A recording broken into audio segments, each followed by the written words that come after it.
அனைவருக்கும் கோபிநாத்தின் அன்பு வணக்கங்கள் நண்பர்களே. இந்த புண்ணியங்களை செய்தவரை கடவுள் எப்பொழுதுமே கைவிடுவதில்லை. அது என்னென்ன புண்ணியங்கள் அப்படின்னு தான் பார்க்க இருக்கோம். இப்போ நம்ம சொல்கிற புண்ணியங்களில் எதுவுமே செய்ய முடியாத நிலைமையில் இருந்தாலும் குறைஞ்சது ஒன்றே ஒன்று மட்டுமாவது செய்யலாம். பிறர் மனசு ரொம்ப கஷ்டப்பட்டு வாழவே முடியலை அப்படிங்கிற சூழ்நிலையில் யாராச்சும் இருக்காங்க அப்படின்னா அவங்க மனசு ஆறுதல் அடைகிற வகையில் பேசினாலே அதை விட பெரிய புண்ணியம் எதுவும் இருக்காது. அந்த குணம் நிறைய பேர்த்துக்கு உங்களிடம் இருக்குன்னு நினைக்கிறேன். பிறர் கஷ்டப்படுவதை பார்த்தால் பொறுத்து கொள்ள முடியாத மனம், அவர்களுக்கு சென்று ஆறுதல் கூறுவது, அவர்களை வாழ்க்கையில் தேற்றுவது அப்படின்னு இந்த ஒரு அற்புதமான குணம் உங்கள் அனைவரிடமும் இருக்கும் என்று எதிர்பார்க்கிறேன். அப்படி இருந்தால் அது இருக்கிறதுலையே பெரிய புண்ணியம். இறைவன் நம்ம உடலால் செய்யக்கூடிய உதவியை காட்டிலும் ஒரு மனிதனை மனதால் தேற்றுவதுதான் சிறந்த புண்ணியமாக இருக்கும் என்பதை தெரிந்து கொள்ளுங்கள். அந்த ஒரு அற்புத குணம் இருந்தால் எக்காரணம் கொண்டும் அதை மாற்றிக்கொள்ளாதீர்கள். பல சோதனைகள் வரத்தான் செய்யும், இருந்தாலும் அந்த குணத்தை விட்டுவிடாதீர்கள். இப்போ என்னென்ன புண்ணியங்கள் செய்தால் இறைவன் நம்ம கூட இருந்து காத்து வருவார் அப்படிங்கிறத பார்க்கலாம். எது செய்தாலும் காத்து வருவார். இருந்தாலும் இதெல்லாம் ரொம்ப முக்கியமான விஷயம்.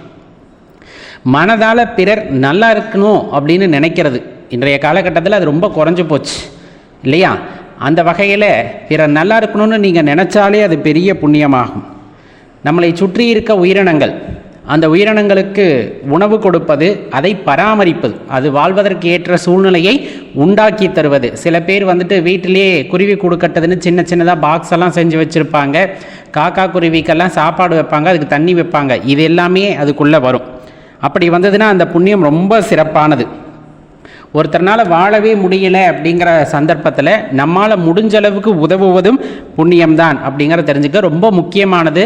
வீட்டில் உள்ள பெரியவங்களுக்கு மரியாதை கொடுத்தல் அப்படிங்கிறதும், அவர்களை முறையாக பராமரிப்பது. இந்த இடத்துல பராமரிப்பது அப்படின்னா அவர்களுக்கு தேவையானவற்றை செய்து கொடுத்து அவர்களை வாழ்க்கையில் கஷ்டமில்லாமல் வாழ வைக்க முயற்சி செய்வதுமே சிறந்த புண்ணியம். சில பேர் முதியோர் இல்லத்துக்கெல்லாம் போவீங்க, போய் அங்கே இருக்கிறவங்களோட உரையாடுதல் அப்படிங்கிறதே சிறந்த புண்ணியங்க.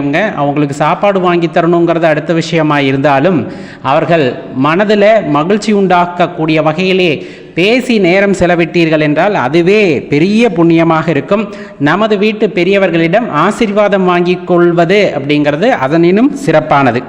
அன்னதானம் செய்கிறது, அதே போல படிப்புக்கு உதவுறது இருக்கிறதுலையே பெரிய புண்ணியம் அப்படின்னு இதுதான்.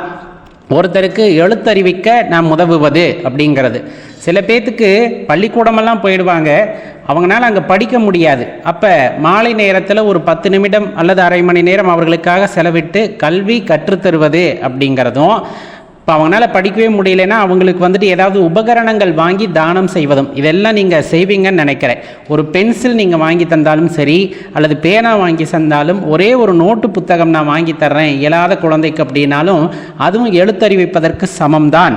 அது இருக்கிறதுலையே பெரிய புண்ணியம் அப்படிங்கிறத மறந்துடாதீங்க. ரொம்ப ஏழையாக இருப்பாங்க, மருத்துவ வசதிக்கு வழி இல்லாமல் இருக்காங்கன்னா கொஞ்சமாவது ஒரு 4-5 நாளைக்காவது அவங்களுக்கு ஆகிற மாத்திரை மருந்துகளை நீங்கள் வாங்கி தர்றீங்க அப்படிங்கும் போதும் அதுவும் சிறந்த புண்ணியத்தில் அமையும். பெரும்பாலும் பார்த்தீங்க அப்படின்னா இந்த பள்ளிக்கூடம் கட்டுறது, அதை புனரமைத்தல் அப்படிங்கிறது, இது நிறைய பணம் பெற்றவர்கள் செய்கிறாங்க. அப்படி செய்ய முடிகிறவங்களுக்கு நம்மளால் முடிகிற சின்ன உதவியை செஞ்சாலுமே அது சரஸ்வதி தேவியோட பூரணமான அருளை பெற்றுத்தரும் அப்படிங்கிறத மறந்துடாதீங்க.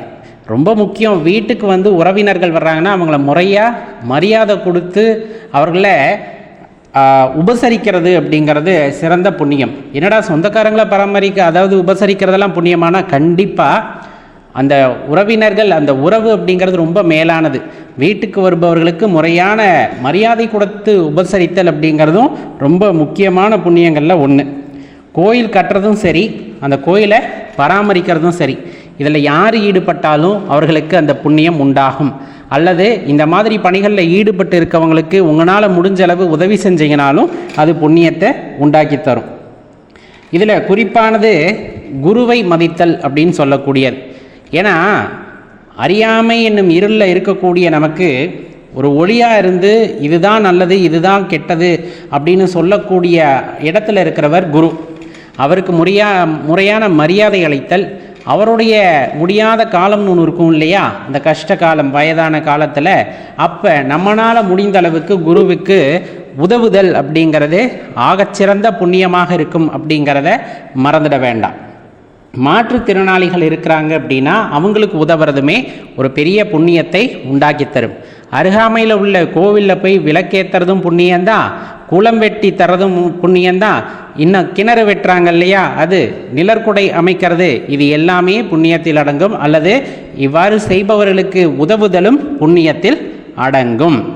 புண்ணியத்தோட கணக்கீடு ரொம்ப அதிகமாக போயிட்டுருக்கே அப்படின்னா நீங்கள் செய்கிற எல்லா நல்லதுமே புண்ணியங்களாகத்தான் வந்தமையும்.